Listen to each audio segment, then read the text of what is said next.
Recipe নিয়ে এসেছি, রেসিপিও বলতে পারো।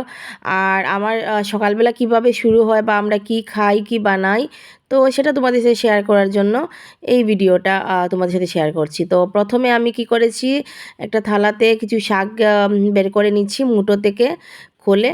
আর এই শাকটা আমরা সাধারণত এখানে বালু শাক বলে থাকি। যেহেতু এটা হাতে নিয়ে একটু বালু বালু হয়, তাই জন্য বালু শাক বলে থাকি। কিন্তু এটা হলো অনেক জায়গায় অনেক এটার নাম দেওয়া হয়। তো তোমরা আমাকে কমেন্টে জানাবে যে তোমরা এটাকে মানে তোমাদের জায়গায় এটাকে কী নাম বলে বলো তোমরা।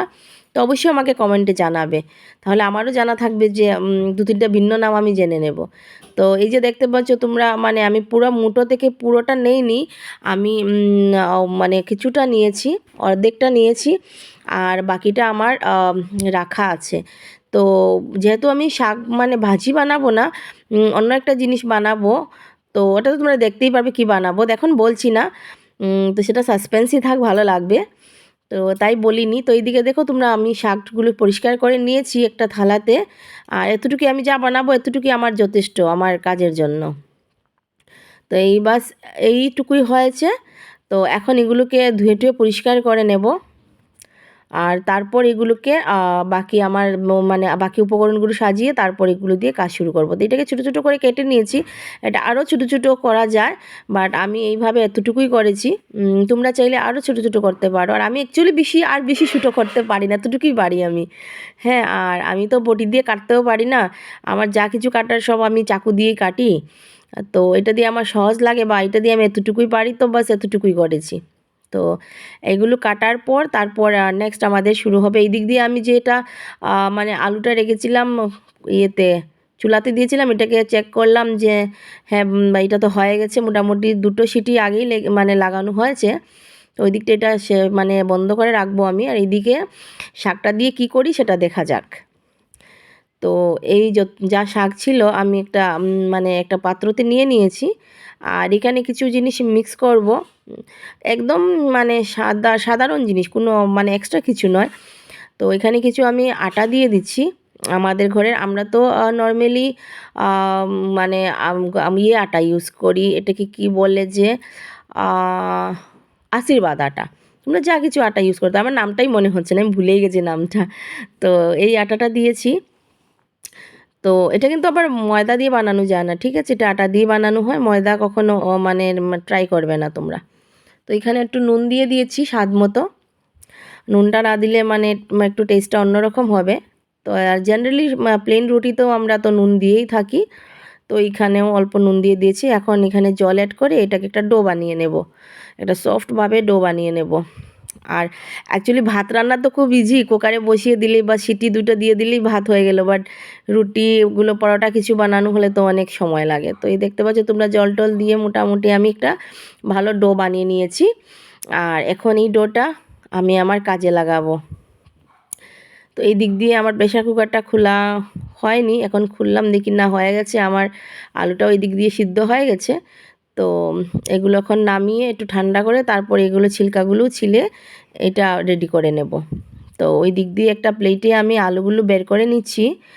আর তারপর এগুলো কষাগুলো ছাড়িয়ে তারপর আমি বাকি আরও কিছু ছোটো ছোটো উপকরণ লাগবে এগুলো রেডি করে নেব। তো এই দিকে আমি টমেটো, পেঁয়াজ আর রসুন কেটে নিয়েছি এই সবজির জন্য। আর আলুটাকেও মানে ছিলে বের করে আমি স্ম্যাশ করে দিয়েছি। তো বাস হয়েই গেছে মোটামুটি। আলু গরম থাকলে তাড়াতাড়ি তো এগুলো খোসাগুলো ছাড়ানোও যায় না, আর হাতটা পুড়েও যায়, আমার তো খুব মানে ভয় লাগে।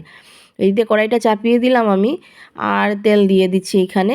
তোমরা সাদা তেল ইউজ করতে পারো, বা যে যেটা খাও, সর্ষের তেল, যা যেটা ভালো লাগে। আর আমি ফুরনে অ্যাকচুয়ালি 5 ফোড়নটা দিই না, যেহেতু আমার বাবুর প্রবলেম মেথি নিয়ে, তো ও খাওয়াতে বসলে মেথিগুলো ছিটকে ছিটকে ফেলে দেয়, তো তাই আমি এখানে জিরা দিয়ে ফোড়ন দেই। আর মা রান্না করলে তো ওনার তো ফেভারিট হলো 5 ফোড়ন, উনি 5 ফোড়ন দিয়ে রান্না করেন, বাট আমি ওর জন্য ওই জিরা দিয়েই ফোড়ন দিই। তো এই দিক দিয়ে জিরাটা একটু লাল হয়ে গেলে তারপর আমি এখানে একটু পেঁয়াজ দিয়ে দিলাম, আগে থেকে কাটা ছিল যে পেঁয়াজগুলো, এগুলো দিয়ে দিয়েছি। আর রসুনটাও সাথে দিয়ে দিয়েছি, পারলে তোমরা আদাও দিতে পারো, বাট আমার ভালো লাগে না, তাই আমি আদা অ্যাড করি না। আমার রসুন পেঁয়াজই যথেষ্ট। আর আমার ফেভারিট হলো টমেটো। আমার টমেটো ছাড়া কোনো তরকারি হয় না। আমি টমেটো না ছাড়া খেতেও পারি না, আমার ভালো লাগে না। এটা একটা আলাদা ফ্লেভার, আর এই ফ্লেভারই আমার খুব টেস্টি লাগে আর আমি খুব ভালোবাসি। তো আমি এটা দিয়ে এটাই বানাই। সব রেসিপিতে আমার মানে মোটামুটি টমেটো থাকে, কিন্তু আমার ছেলেরই মানে একটু কমপ্লেন আছে টমেটো নিয়ে, তবুও আমি দিয়ে দিই, ফাঁকের দিকে ঢুকে দিই। যাই আমার আমার আশা যে একদিন তো ও খাবে, মানে একদিন তো ও খাবে। তো ওই আর কি এতটুকুই। তো ওইখানে আমি নুন দিয়ে দেবো অল্পটুকু, আর বাকি মশলাগুলো এড করে দেবো। দেখুন প্রথমে আমি এড করে দিই টমাটোর টমাটোর এড করে দিলাম। তারপর টমাটোটাও তো একটু মানে তেলের মধ্যে ফ্রাই হতে হবে, না হলে তো আবার মানে টেস্টটাও ভালো লাগবে না, আর আস্তে আস্তে থাকলে তো আরও ভালো লাগে না। তো একটু নাড়াচাড়া করে দিচ্ছি। আর আমরা অল্প তেল মানে অনেক কমই ইউজ করি, কিন্তু আমি তো আমার আমার হিসাবে এখানে তেল বেশি হয়েছে। তোমরা কি জানি না কে কতটুকু ব্যবহার করো, বাট আমার তেল কম দেওয়াই ভালো লাগে, মশলা কম দেওয়াই ভালো লাগে। স্বাস্থ্যের জন্য ভালো, শরীরের জন্য ভালো, পেটের জন্য ভালো, আর ডাক্তারের কাছে যেতে হয় না, সবচেয়ে বড় কথা হলো। তো এখানে আমি নুন অ্যাড করে দিলাম, আর নুন অ্যাড করার পর এইখানে আমি কিছু মশলা অ্যাড করে দেব, আর তারপরে নেড়েচেড়ে আর আমার আলুটাও এখানে অ্যাড করে দেব।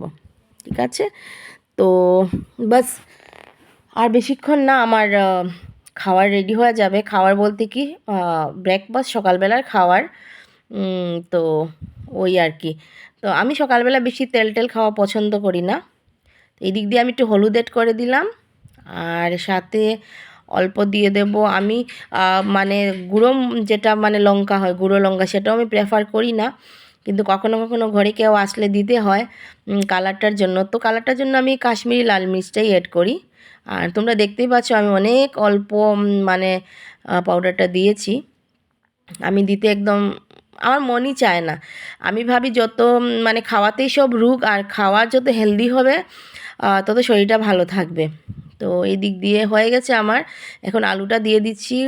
আর এটা দেখো ছিলকা বেঁচে গেছে, কিন্তু কোন দিক থেকে একটা ছিলকা রয়ে গেছে, তো এটাকে বের করে দিলাম।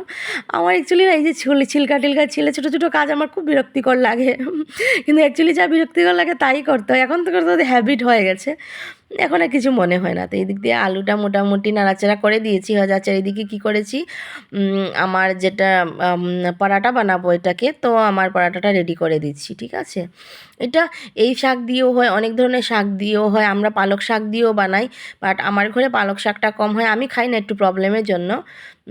তো পালক শাকটা বানানো হয় না। তো এদিক দিয়ে দেখতে পাচ্ছ এইটাও সবজিটাও আমার রেডি হয়ে গেছে। তাওয়াতে আমি এই রুটি দিয়ে দিচ্ছি, আর এখানে আমি ঘি দিয়ে বানাচ্ছি আজকের পরোটা। আমার মানে ঘি যেটা আমাদের ঘরে, এটা কিন্তু একদম শুদ্ধ দেশি ঘি।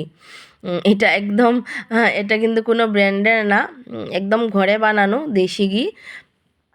তো এটাতে অনেক মানে কি বলবো পুষ্টিকর। তো তাই আমি আমার ছেলেকে দিই সকালবেলা, খুব বেশি না, আবার বেশি দিলে তো মোটাও হয়ে যাবে। তো এই যে দেখতে পাচ্ছি এটা কোনো ব্র্যান্ডের না, এটা এমনিতে অন্য একটা মানে ইয়ের কন্টেনারে রাখা হয়েছে। তো দেখো ফাইনালি আমার পরাটা আর আলু ঝোল রেডি হয়ে গেছে। চলো গাইস, টাটা বাই বাই, আর কমেন্টে জানাবে আমাকে। Bye bye guys.